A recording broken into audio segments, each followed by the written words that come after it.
Você já teve a sensação de que algo estava errado, mas não conseguia explicar por quê? Já sentiu um arrepio subir pela espinha ao entrar em um lugar aparentemente comum? Segundo estudos da Universidade de Yale, nosso cérebro consegue identificar ameaças sutis no ambiente antes mesmo de termos consciência disso. É como se algo primitivo dentro de nós gritasse: corra! E muitas vezes ignoramos esse instinto. Agora imagine se colocar, voluntariamente, em um local isolado, longe de qualquer ajuda, no meio da mata durante a noite. O que pode dar errado? Essa é a história real e perturbadora de um grupo de amigos que decidiu acampar em uma floresta com um passado sombrio, e o que começou como um fim de semana de descanso se transformou em um pesadelo que mudaria a vida e a saúde mental de todos para sempre. Mas antes de começarmos, já se inscreva no canal, ative o sininho, curta e compartilhe esse vídeo com alguém que ama histórias misteriosas e que, assim como você, quer entender os perigos ocultos que podem afetar a nossa mente e o nosso corpo. Agora se acomode, desligue as luzes e prepare-se para entrar em uma história que pode nunca mais sair da sua cabeça. A decisão de acampar tudo começou com uma ideia simples: desconectar. André, Juliana, Rafael e Beatriz, 4 amigos de infância, agora na casa dos 30 anos, estavam exaustos da rotina. Jornada tripla, boletos, trânsito, tela do celular 18 horas por dia. A saúde mental já dava sinais claros de desgaste. Ansiedade, irritabilidade, insônia. Sintomas cada vez mais comuns em adultos brasileiros. Foi então que Rafael sugeriu: vamos acampar. Só a gente, natureza, sem celular, sem internet. Precisamos disso? Era uma proposta tentadora. Estudos mostram que o contato com a natureza pode reduzir em até 55% os níveis de cortisol, o hormônio do estresse. Além disso, 3 dias longe das telas já são suficientes para restaurar parte da função cognitiva. Mas havia um detalhe que ninguém levou a sério. O local escolhido ficava em uma região de mata fechada, nos arredores de uma cidade pequena do interior. Uma área esquecida no mapa, sem sinal, sem casas por perto, um antigo parque ecológico desativado, com histórias que os moradores locais preferiam não comentar. É só lenda. Vai ser divertido, disse Juliana, rindo. Mal sabiam eles que, às vezes, o que parece um refúgio pode ser, na verdade, um portal para o desconhecido. No próximo capítulo, você vai conhecer os personagens mais a fundo, suas histórias, seus traumas e os segredos que levaram para aquela floresta. Porque, em toda história de terror, o que nos assombra por dentro sempre encontra um jeito de sair. O grupo de amigos e seus segredos, eles pareciam um grupo comum. Risadas fáceis, piadas internas, lembranças de escola. Mas o que ninguém via era que, por trás de cada sorriso, havia um fardo silencioso sendo carregado. André, o mais reservado, trabalhava como analista de sistemas. Recentemente, havia sofrido uma crise de pânico no meio de uma reunião. Desde então, não dormia bem. Tinha pesadelos recorrentes com lugares escuros e isolados. Ele nunca contou isso para ninguém. Juliana era enfermeira. Forte por fora, mas emocionalmente exausta. Depois de meses enfrentando jornadas extenuantes e vendo pacientes partirem sozinhos, ela se sentia quebrada por dentro. O acampamento seria, para ela, uma forma de resetar o sistema. Mal sabia ela que o trauma não desaparece apenas com distância geográfica. Rafael era o mais animado, o líder do grupo. Tinha um histórico de depressão silenciosa. O tipo que ri alto para não deixar ninguém ver que está em pedaços, sempre tentando provar que estava tudo bem. Era dele a ideia do acampamento, mas talvez, no fundo, fosse apenas um pedido disfarçado de socorro. Beatriz, artista plástica, tinha passado recentemente por um aborto espontâneo. Isolada emocionalmente, se afastou da família, mergulhou no silêncio. Aceitou o convite para o acampamento porque não queria passar o fim de semana sozinha em casa. Queria sentir que ainda estava viva. O que esses 4 não sabiam era que segredos e traumas mal resolvidos atraem coisas que não podemos ver, mas que nos veem perfeitamente. Segundo a psicologia comportamental, grupos que compartilham laços profundos, mas evitam conversas difíceis, tendem a gerar ambientes de tensão emocional não verbalizada. Isso cria um campo psíquico vulnerável, propício para surtos, delírios coletivos ou mesmo dissociações da realidade. Em situações de estresse, agora imagine isso. Em uma floresta, isolados, onde o tempo parece não obedecer regras. No início da noite, sentados ao redor da fogueira, tentaram aliviar o clima. Lembram daquela vez que a gente ficou preso no elevador da escola? Disse Rafael, rindo. Todos riram, mas a risada durou pouco. Porque, pela primeira vez desde que chegaram, o som da mata silenciou. Nada de grilos. Nada de vento. Nada. Só o som da fogueira estalando. E a respiração deles. Juliana franziu a testa. Vocês ouviram isso? Ninguém respondeu. Mas todos ouviram. Farfalhar leve, como se algo ou alguém observasse de muito perto. Esperasse o momento certo para se aproximar. No próximo capítulo, vamos conhecer o local onde tudo começou a desmoronar. Uma floresta antiga, abandonada pelo homem, e talvez por Deus. O lugar esquecido pelo tempo, a estrada de terra até o ponto de acampamento era estreita, irregular, ladeada por árvores que pareciam se curvar sobre o carro, como se quisessem esconder algo do céu. O GPS parou de funcionar a 10 quilômetros do destino. Sinal 0. Rafael riu. Pronto, começamos o detox digital. Mas Beatriz não achou graça. Ela olhava pela janela como se algo estivesse observando. Tem certeza que é aqui? Essas árvores são diferentes. E eram mesmo. Não apenas pela altura ou densidade, mas pelo ar. Umidade estranha, como se a floresta respirasse. O silêncio ali era espesso, como se absorvesse o som. Eles chegaram a uma clareira cercada por uma parede de mata fechada. No centro, uma antiga base de madeira, aparentemente abandonada, talvez de algum antigo mirante ou casa de guarda-parque. Estava toda tomada por musgo, e os degraus de acesso estavam rachados, quase podres. André apontou. Isso está caindo aos pedaços. Juliana respondeu. É só para montar as barracas e passar 2 noites. Vai ser tranquilo. Mas não foi. O lugar tinha cheiro de mofo antigo, terra molhada e alguma coisa azeda. Algo que não sabiam identificar. E o mais estranho, havia marcas no chão, pegadas desorganizadas. Não animais. Eram humanas. Devem ser de outros campistas, disse Rafael, tentando manter o controle. Mas o mato alto ao redor estava intocado. Ninguém havia passado ali recentemente. E então veio o vento, forte, cortante, frio, em pleno verão. Árvores balançando violentamente, galhos quebrando e depois tudo cessou. Do nada, silêncio total. Nem um sussurro de brisa. Só o som do próprio coração batendo no peito. Esse tipo de variação ambiental repentina em áreas de floresta densa pode ser explicada por fenômenos naturais conhecidos como microclimas locais. Porém, em regiões com histórico de traumas coletivos, como acidentes, mortes ou rituais religiosos antigos, há registros de alteração inexplicável na percepção do ambiente por grupos expostos a esses locais. Um estudo feito na Escócia, em 2011, comprovou que áreas com alta carga de memória emocional humana, conhecida como memória geográfica, afetam diretamente a atividade cerebral dos visitantes, provocando confusão, alucinações e até sensações físicas reais de dor ou sufocamento. Eles não sabiam disso ainda. Mas naquela noite, quando montaram as barracas e acenderam a fogueira, o som dos galhos quebrando ao fundo parecia mais cadenciado. Como passos, um após o outro. A cada intervalo, como uma presença que se aproximava, sem pressa. O primeiro sinal de que algo está errado na primeira noite, todos tentaram agir como se estivessem em um acampamento comum. Fizeram um jantar simples, com enlatados. Riram das dificuldades para acender a fogueira, dividiram histórias da juventude. Mas à medida que as horas avançavam, algo mudava. Não no ambiente, mas neles. Juliana foi a primeira a notar.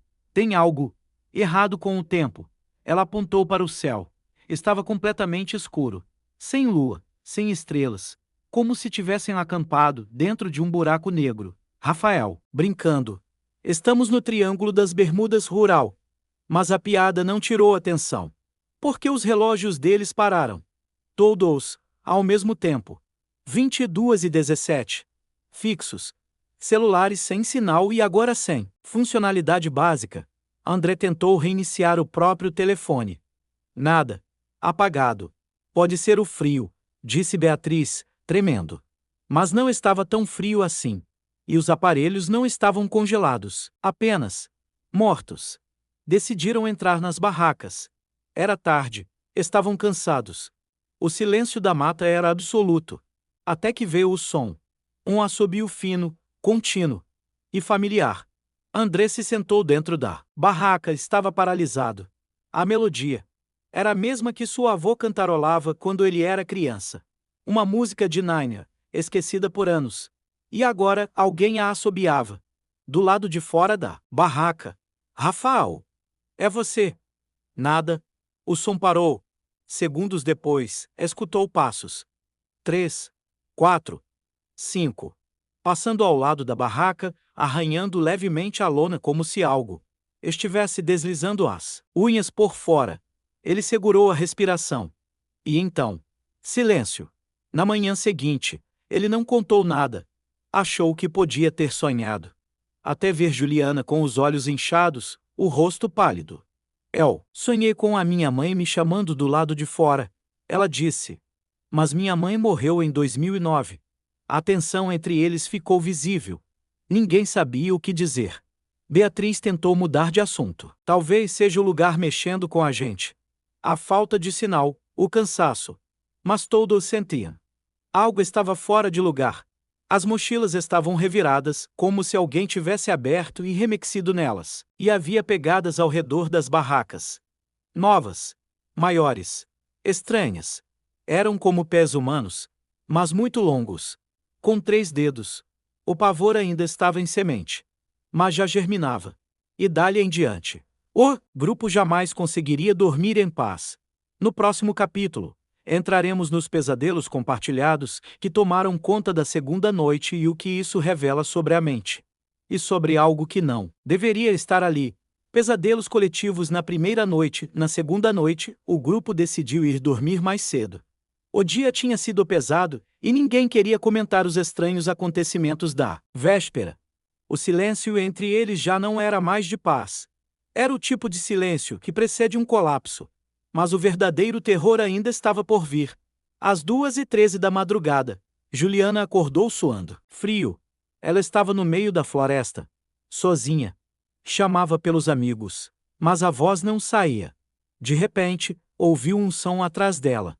Virou-se e viu uma versão distorcida de sua mãe, com os olhos vazios, dizendo: "Você deixou todo mundo morrer." Juliana gritou, mas ao abrir os olhos, estava em sua barraca. Tremendo, chorando, a poucos metros dali, Rafael acordava com o mesmo sobressalto. Seu pesadelo havia sido diferente, mas igualmente apavorante. Ele estava preso dentro de um quarto escuro, com apenas um espelho diante dele. Ao se olhar no espelho, viu algo atrás de si. Algo que vestia sua pele, mas não era ele. André sonhou que estava de volta à infância. Corria por um campo aberto até encontrar uma cabana. Dentro dela, havia uma figura sem rosto. A figura o olhou, mesmo, sem olhos, e disse: "Você nunca saiu daqui? Ainda está preso." Beatriz, por fim, teve o sonho mais inquietante. Estava grávida. Sentiu o bebê se mexendo. Mas, ao colocar a mão sobre a barriga, sentiu mãos do lado de dentro. Alguém ou algo tentando sair por ela. Na manhã seguinte, o clima era de completo estranhamento. "Vocês também sonharam?" perguntou Rafael. Todos se entreolharam. Sem precisar explicar, sabiam. Tinham sonhado coisas diferentes. Mas na mesma hora, com a mesma sensação, estavam sendo observados. O mais assustador? Todos acordaram com marcas vermelhas nos braços, como arranhões finos paralelos. A ciência sugere que é possível que grupos de pessoas experimentem sonhos semelhantes sob condições extremas de estresse e isolamento, fenômeno conhecido como onierismo coletivo induzido. Porém, o que ocorreu ali ia além da explicação médica. Porque as marcas eram reais. E quando Beatriz foi lavar o rosto, no pequeno riacho próximo, encontrou algo boiando na água. Era um pedaço de pano branco, com o nome de Rafael escrito à mão, em vermelho. Não havia mais como negar. Eles estavam sendo conduzidos, manipulados, e a floresta era apenas a fachada. No próximo capítulo, a realidade começa a se distorcer. Veremos como o grupo não sabe mais o que é real e o que é alucinação. E quando a sanidade começa a ruir, o verdadeiro horror aparece. Alucinações ou realidade? O terceiro dia amanheceu com o céu coberto por nuvens pesadas, o ar estava parado. Nem o som de um pássaro. Era como se a floresta tivesse prendido a respiração, esperando algo. Os quatro estavam em estado de choque. Mal se olhavam. Poucas palavras. Muito silêncio. Mas o que vinha agora era ainda pior.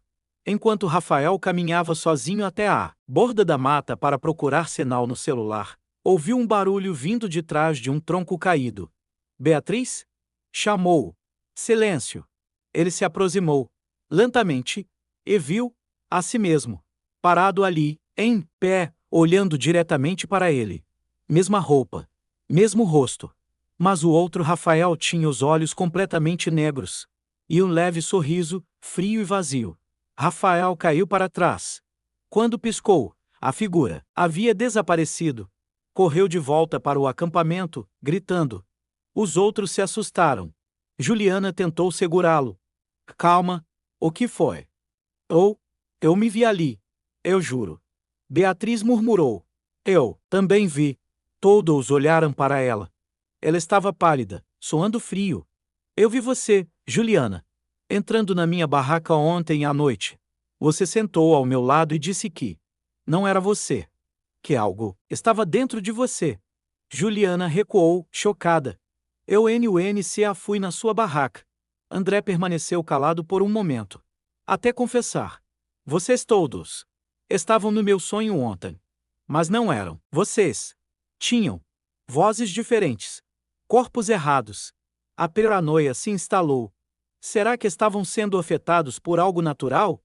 Um gás tóxico? Alguma planta alucinógena? Ou estavam sob influência de algo muito mais antigo e consciente? Um estudo publicado em 2018 pela American Journal of Psychiatry mostra que estados prolongados de isolamento, privação sensorial e medo podem provocar experiências dissociativas coletivas, onde o cérebro rompe com a realidade para tentar se proteger. Mas o que aconteceu naquela tarde ultrapassou qualquer explicação médica. Enquanto caminhavam juntos pela trilha, tentando entender o que fazer, chegaram a um ponto onde algo estava errado. Já passamos por essa árvore. Ela tem um galho quebrado aqui, disse André. Impossível, respondeu Juliana. Andamos em linha reta. Andaram mais meia hora. E voltaram ao mesmo ponto. 3 vezes. Estavam presos. O espaço parecia vivo. É movimento. Como se a floresta estivesse dobrando a si mesma ao redor deles. É como um labirinto, murmurou Beatriz. Não, é como um ciclo, respondeu Rafael. Como se ela não deixasse a gente sair. Juliana então se ajoelhou e começou a chorar. Eu não quero enlouquecer aqui. Eu não posso. Beatriz a abraçou. Mas, naquele momento, ambas sentiram alguém tocando suas costas. Mas não havia ninguém. E então o grito. André correu até a clareira.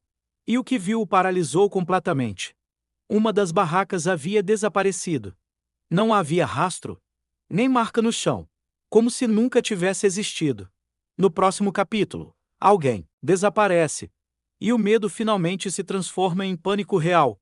O mistério da trilha que muda de lugar na manhã seguinte. O grupo acordou, ou pelo menos 3 deles.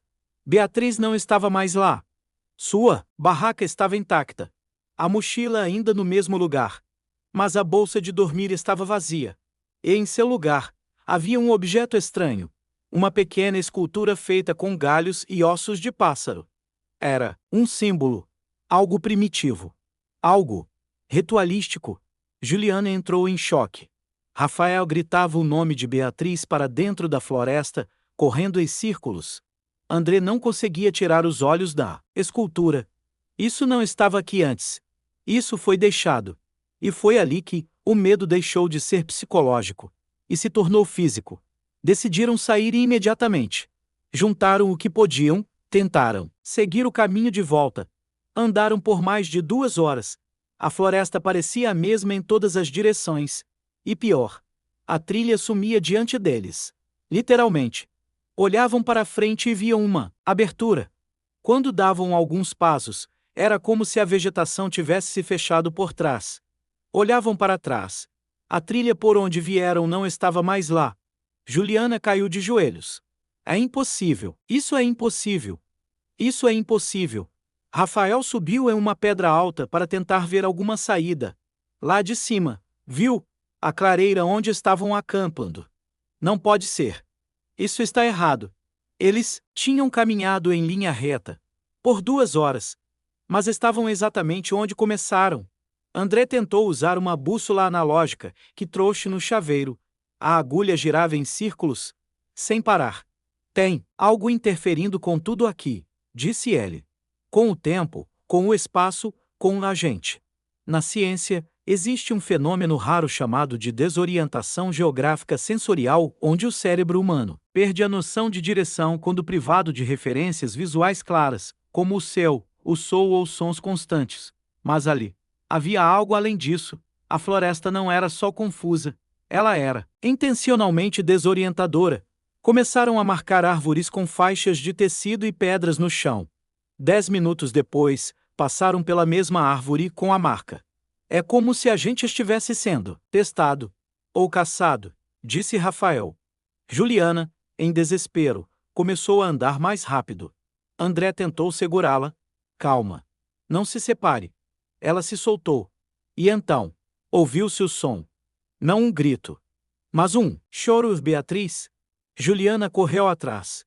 Entrou mata adentro, sozinha. Beatriz. Mas o que viu? Não era sua amiga. Era uma figura. Com a forma de Beatriz, mas pálida, imóvel, com a cabeça pendendo para o lado e a boca aberta. E dentro da boca havia olhos. Olhos humanos, piscando. Juliana gritou. Caiu? Desmaiou. Quando acordou, já estava de volta ao acampamento, com Rafael e André ao seu lado. Ela estava em choque. Tremendo. Aquilo não era ela. Não era ela. O medo agora era total. A realidade, instável. A floresta, um organismo vivo.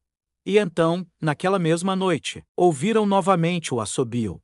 Mas dessa vez, vinha de dentro da barraca de Beatriz. No próximo capítulo, o passado oculto da floresta vem à tona, com lendas locais e histórias enterradas que explicam por que aquele lugar foi esquecido e o que vive ali até hoje. O desaparecimento do primeiro integrante, o desaparecimento de Beatriz, se tornou uma ferida aberta no grupo. Ninguém mais conseguia fingir que aquilo era apenas um surto coletivo. A floresta os queria ali, e ela não deixava ninguém sair. Na manhã seguinte, os 3 remanescentes decidiram seguir o curso do riacho, imaginando que poderia levá-los até alguma estrada, vila ou qualquer sinal de civilização. Caminharam por horas, mas tudo parecia girar em círculos. Mesmo seguindo a corrente da água, acabavam retornando para os mesmos pontos. Foi quando encontraram algo, uma estrutura antiga de pedra, coberta por raízes e musgo, como os restos de uma pequena capela ou altar. No centro, havia uma cruz, entalhada em madeira mas invertida. E abaixo dela, algo ainda mais inquietante, um monte de cinzas e ossos humanos. Juliana recuou, cobriu a boca. Rafael se aproximou lentamente. Havia inscrições nas pedras, em letras rústicas. Mas o que mais chamou a atenção foi um símbolo circular, idêntico à escultura deixada na barraca de Beatriz.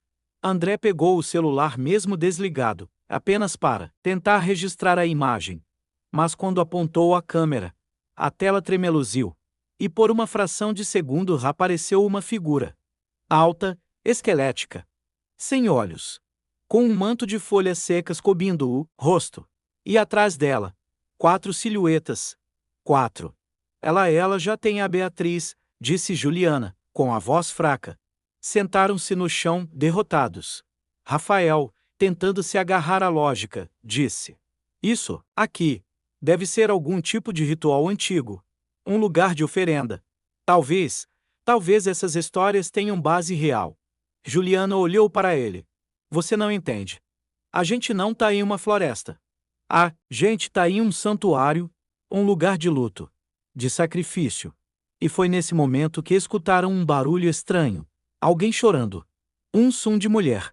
Baixo, mas constante. Seguiram o som até uma clareira. E viram algo que congelou o sangue nas veias. Uma mulher. De joelhos. De vestido branco. Chorando. Senhora, a senhora está bem? Gritou Rafael. Ela se virou lentamente. E o que viram no rosto dela não era humano.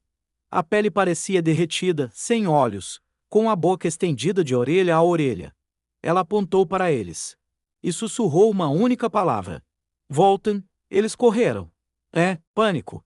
Sem direção. Juliana tropeçou e caiu. André a ajudou. Rafael gritava. A gente precisa sair daqui agora. No caminho de volta, encontraram um pequeno portão de ferro cravado no meio do mato e enferrujado, com uma placa caída aos pés. Levantar a placa foi como abrir um túmulo antigo. Nela estava escrito: Parque Ecológico Santa Luzia fechado após tragédia de 1998 e em letras pequenas, apagadas pelo tempo, 3 escoteiros desaparecidos. Corpo de um adulto encontrado mutilado. Meu Deus, é esse o lugar. Essa floresta. Já levou outras pessoas antes da gente. E mais, uma vez, olharam para o alto. E viram a mesma clareira de onde saíram no primeiro dia. A floresta os arrastava de volta. Sempre.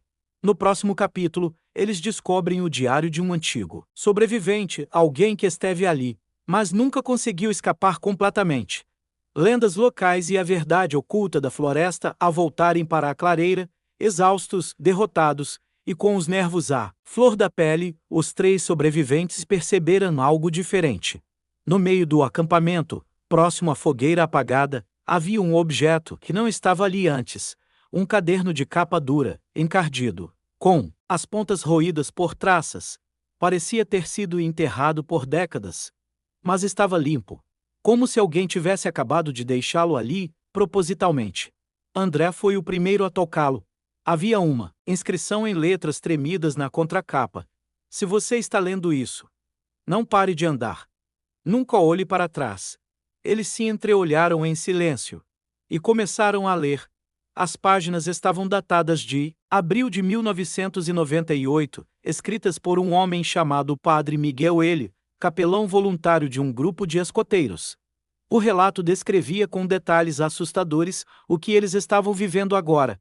Chegamos. Em 14 de abril, tudo parecia normal. As crianças estavam felizes, curiosas.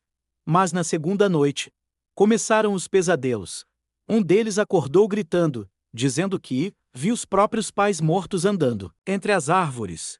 Depois, vieram os sons, o assobio, as pegadas em círculo ao redor das barracas. E então, os desaparecimentos. Tentei fugir com 2 deles. Caminhamos em linha reta por horas, mas sempre voltávamos. Como um círculo invisível. Como se estivéssemos dentro de algo maior, algo vivo. Quando entendi que estávamos sendo caçados, escondi este caderno. Se você o encontrou, entenda. O que habita esta mata não é espírito. Não é demônio. É anterior. É aquilo que veio antes de tudo. Uma consciência. Uma fome. Juliana fechou o caderno, pálida. Ele morreu aqui. O diário termina em 17 de abril. A tragédia que fechou o parque. Completou Rafael. O corpo encontrado mutilado. Era ele. André se levantou de repente. A gente precisa queimar esse lugar. A clareira, as barracas, tudo. Se esse lugar é um altar, então precisa ser profanado. Mas o que nenhum deles sabia é que o fogo já havia começado. Ao voltarem os olhos para a fogueira apagada, viram fumaça. E então, algo ainda mais assustador. As cinzas começaram a se mover sozinhas. Formaram um círculo. E no centro dele, surgiram pegadas humanas, descalças e molhadas. Era como se alguém estivesse atravessando o solo. Por baixo, o diário caiu da mão de Juliana. Rafael gritou: corre! Mas onde quer que fossem, voltavam sempre para o mesmo ponto. E o sol já não nascia, mas era como se o tempo tivesse congelado, presos em um ciclo sem saída. No próximo capítulo, o passado e o presente se fundem. Eles descobrem o que aconteceu com os corpos que nunca foram encontrados e como isso está diretamente conectado a um deles. O corpo que nunca foi encontrado, enquanto o céu permanecia em um crepúsculo eterno e o tempo parecia dobrar sobre si mesmo, algo começou a mudar no comportamento de Rafael. Ele ficou mais calado, mais inquieto. Andava em círculos ao redor da fogueira apagada, sussurrando frases desconexas. Juliana e André se entreolhavam. Ele tá ficando como a Beatriz ficou. Antes de sumir, disse Juliana, em voz baixa.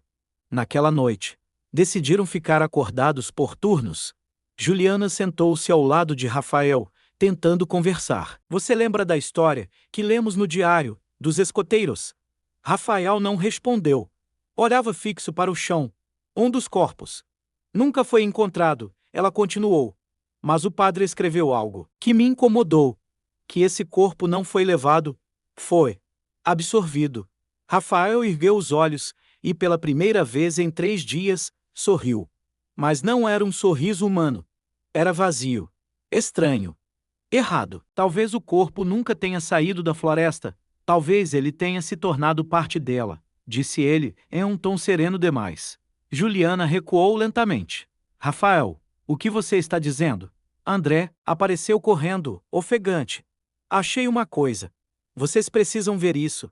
Seguiram-no até uma parte da mata, onde nunca haviam estado antes. Lá, encontraram um pequeno cemitério improvisado, com 3 cruzes de madeira, feitas à mão. Rústicas, tortas. Apenas 2 tinham nomes. Crianças. A terceira cruz estava vazia. Mas abaixo dela, havia uma pedra. Com uma letra infantil, gravada de forma tremida, estava escrito: ele ainda está aqui. Ele nunca saiu. Ao lado da pedra, enterrado sob folhas secas, encontraram um pedaço de tecido azul, com o nome Rafael bordado.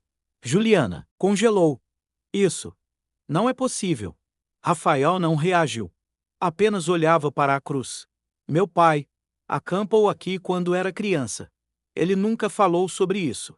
Só dizia que perdeu amigos e que nunca voltou a ser o mesmo. André arregalou os olhos. Você acha que...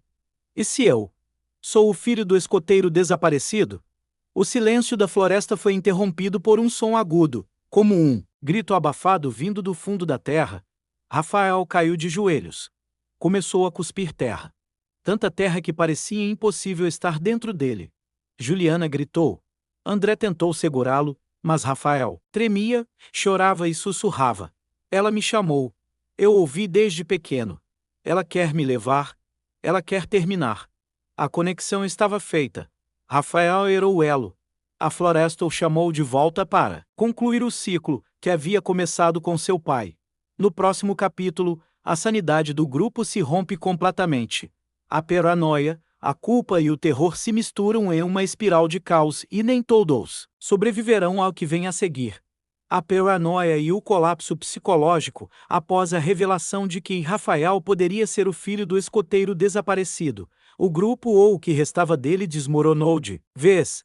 Juliana não conseguia mais dormir. Tremia constantemente. André falava sozinho. E Rafael andava em círculos, murmurando palavras em uma língua que nenhum deles reconhecia. O terror não estava, mas apenas ao redor. Estava dentro. O silêncio da floresta passou a ter voz. Voz que imitava pessoas. Voz que sussurrava nomes. Voz que usava o tom exato de alguém que você ama, mas que está morto há anos. Juliana ouviu a voz do irmão, falecido em um acidente de carro. Você prometeu que ia me proteger, lembra? André ouvia a voz do pai, dizendo: você sempre foi um erro. Por isso ela quer você. Ninguém mais confiava em ninguém. Enquanto procuravam por mais pistas, encontraram um antigo espelho quebrado, pendurado em uma árvore. Rafael se aproximou. Olhou para o reflexo. E o que vi não era ele. Era uma versão podre, apodrecida. sem olhos. Mas sorria. Ela já me levou, ele disse, rindo. Juliana se afastou, assustada. André? Ele tá piorando. A gente precisa fugir daqui agora. Mas André não respondeu.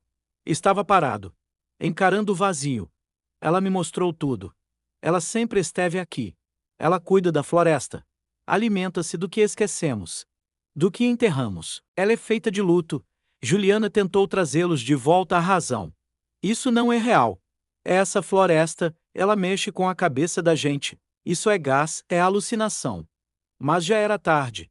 Rafael pegou um galho em brasa da fogueira e tentou queimá-la. Gritava, possuído. Você é e ele a. Você é e ele a disfarçada. André o conteve com dificuldade, enquanto Juliana fugia mata adentro, soluçando. Caiu, arranhou o rosto, mas continuou correndo. Até chegar novamente à clareira. Ela caiu de joelhos. Riu. Chorou. Gritou. Estava presa em um pesadelo cíclico, onde o tempo e o espaço se dobravam sobre si mesmos.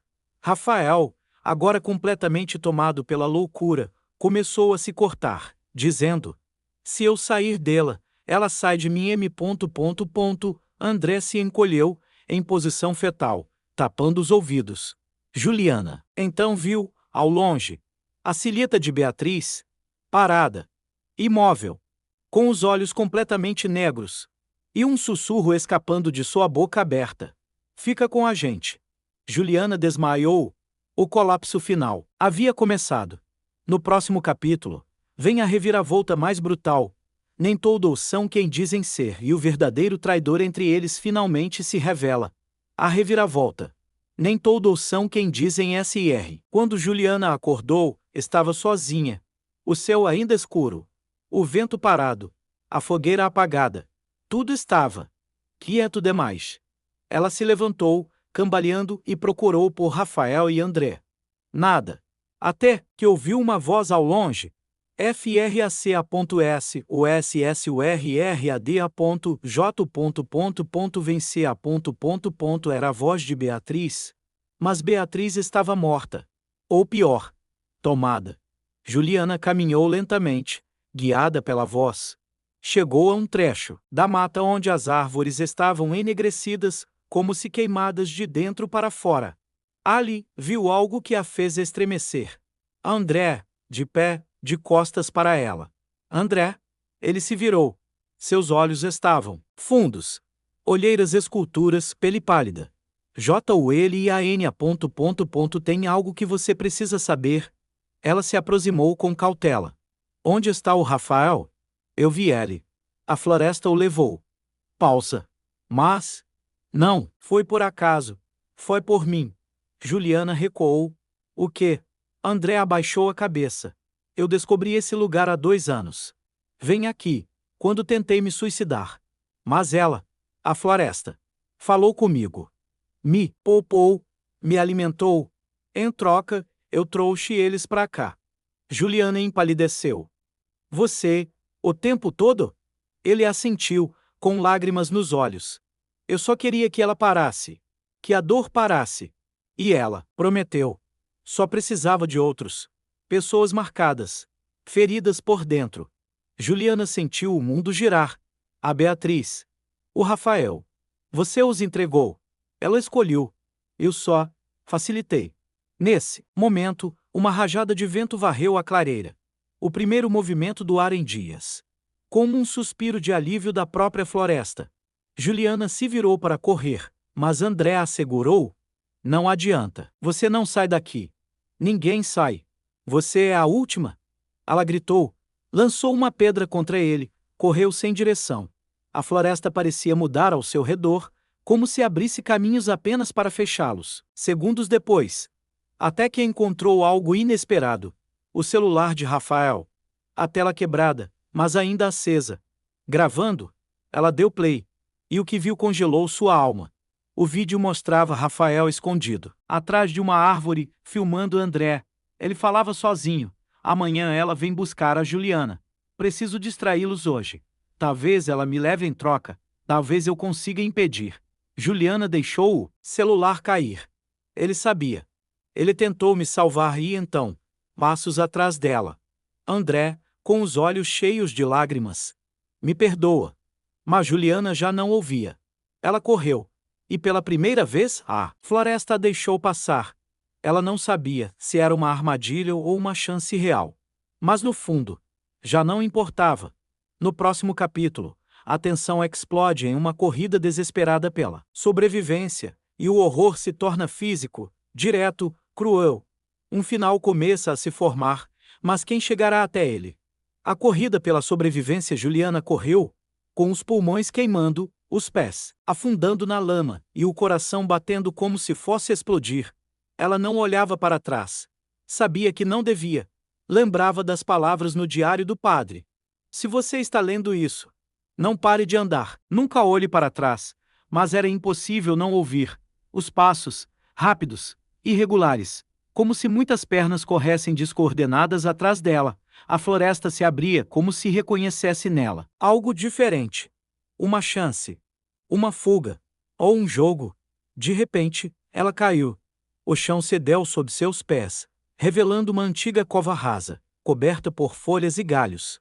Dentro dela, ossos, restos de roupas de escoteiros.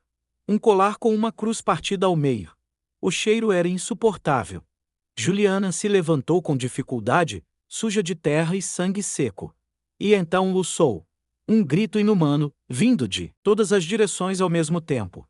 Ela começou a correr de novo. Mas agora a floresta mudava à sua frente. Árvores surgiam onde antes havia espaço. Raízes saltavam do chão como mãos tentando segurá-la. Me deixe sair. Ela gritava. Foi quando viu uma luz à frente. Fraca. Oscilante. Mas era real. Correu em sua direção. A cada passo, sentia o ar ficando mais denso, como se algo empurrasse contra ela. Até que atravessou um velho portão de ferro, semi-aberto, caído no chão. Do outro lado, o mundo voltou ao normal. A floresta atrás dela silenciou. Como se desistisse. Juliana caiu de joelhos em um campo aberto. O céu, azul, o sol, brilhando. O canto de pássaros. Real, ela chorou. De alívio, de culpa, de terror. Mas ainda não havia terminado. Porque, ao olhar para a borda da floresta, viu algo. André, de pé, do outro lado do portão. Você não entendeu, Juliana, ele disse com a voz calma. A floresta não te deixou sair. Ela te expulsou. Você não é útil para ela. Ainda. E então ele sorriu. E atrás dele, dezenas de olhos se abriram entre as árvores. Vazios. Escuros. Humanos. Juliana desmaiou. E quando acordou, estava em um hospital. Sozinha, encontrada por um fazendeiro a 3 quilômetros da trilha do antigo Parque Ecológico Santa Luzia. Ela contou tudo.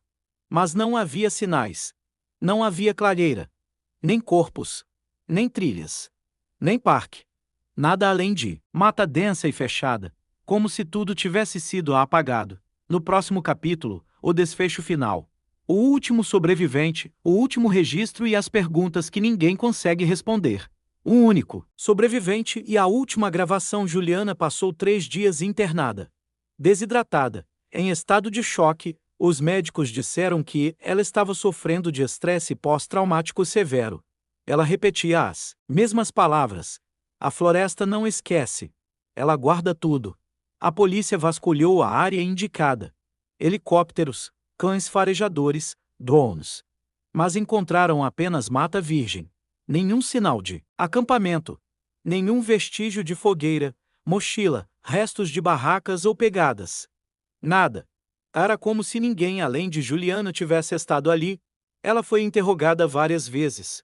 E sua versão nunca mudou. Mesmo nos detalhes mais pequenos. Beatriz desapareceu primeiro. Depois Rafael.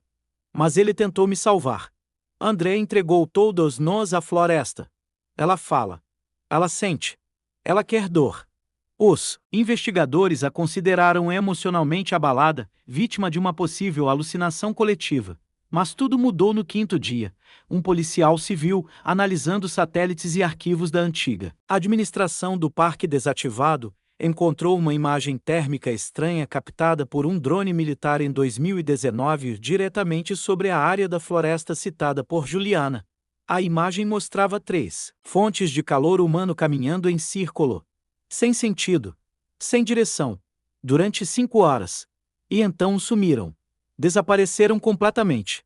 No 6º dia, um técnico da perícia forense encontrou algo inesperado. O celular de Rafael. Ele estava dentro de um buraco estreito, na raiz de uma árvore, a exatamente 3,4 quilômetros do local onde Juliana foi encontrada. A tela estava trincada, mas milagrosamente, o cartão de memória intacto. No aparelho, havia uma única gravação feita na vertical. Duração: 3 minutos e 27 segundos. O vídeo começa com Rafael em primeiro plano. Ele está com os olhos arregalados, a respiração ofegante e a lanterna do celular acesa. Se alguém encontrar isso, corra. A floresta pensa. Ela sabe quem você é. Ela sente o que você esconde. Atrás dele, a vegetação se move sozinha, como se estivesse viva. Eu tentei tirar a Juliana, mas acho que ela quer só um por vez. Ele vira o celular, e a imagem mostra algo borrado. Uma figura humana deitada no chão, com os braços torcidos para trás, como se fossem galhos. André, ele fez um acordo. Eu vi. Ele não é mais ele. A câmera treme. Rafael começa a correr. A última coisa que se ouve no vídeo é o assobio. A mesma melodia que todos ouviram na primeira noite. E então, silêncio. A tela escurece. E por 12 segundos finais, a câmera continua gravando. Imagens estáticas, tremidas, mas com uma presença ao fundo. Uma figura alta, imóvel, com um rosto feito de raízes entrelaçadas. Fim da gravação. Juliana recebeu alta do hospital. Mudou de cidade. Mudou de nome. Nunca mais falou sobre o que aconteceu. Mas até hoje, segundo vizinhos, ela dorme com todas as luzes acesas. E toda madrugada, às 3h17 da manhã, ela acorda, porque jura que ouve o mesmo assobio, vindo de dentro do armário. No último capítulo, uma pausa no terror para refletir sobre o trauma, a saúde mental e o impacto de eventos extremos, trazendo ciência, prevenção e conexão com o público.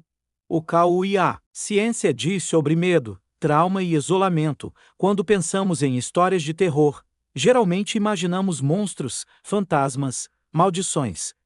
Mas os piores horrores, muitas vezes, estão dentro de nós. O medo, o luto, a culpa, a solidão.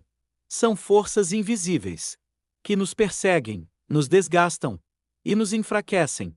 O que aconteceu com Juliana, Rafael, Beatriz e André pode até parecer apenas uma história perturbadora de acampamento, mas na verdade é um retrato cruel do que acontece com a mente humana quando ela é levada ao limite. Segundo a American Psychological Association, traumas não processados podem se manifestar por meio de sonhos vívidos, alucinações, surtos de pânico e até perda de memória. A solidão extrema, especialmente em ambientes de alta tensão, pode desencadear o que a psiquiatria chama de ruptura da realidade compartilhada. Quando grupos começam a vivenciar delírios em comum, você pode pensar: isso nunca aconteceria comigo. Mas você sabia que mais de 10 milhões de brasileiros sofrem de distúrbios relacionados à ansiedade e isolamento? E que muitos deles têm sintomas que se confundem com o que vemos em filmes de terror: insônia, sensação de estar sendo observado, pânico noturno, paranoia e medo de morrer. O cérebro humano é poderoso, mas também é frágil. Por isso, cuidar da mente é tão importante quanto cuidar do corpo. A história que você ouviu hoje fala de uma floresta, mas poderia estar falando da sua casa, do seu quarto, do seu silêncio. Ignorar o trauma só o alimenta. Fingir que não existe só o fortalece. Assim como a floresta da nossa história, aquilo que nos assombra se esconde onde a luz não chega. Então, se você sente que está preso em um ciclo, que a vida parece repetir o mesmo medo, o mesmo cansaço, a mesma dor, procure ajuda. Fale com alguém. Busque apoio. Não enfrente a escuridão sozinho. E acima de tudo, lembre-se: a mente é uma floresta, mas ela também pode florescer. Se você chegou até aqui, respire fundo. Você acabou de sobreviver a uma história intensa, emocional e verdadeira em muitos sentidos. Agora, curta esse vídeo, compartilhe com quem precisa ouvir essa mensagem e comente aqui embaixo. Você já viveu alguma situação de medo extremo ou sentiu que estava perdendo o controle da realidade? Queremos saber a sua história. E lembre-se, nesse canal, você nunca caminha sozinho. Inscreva-se para mais histórias como essa. E até o próximo vídeo, se a floresta deixar.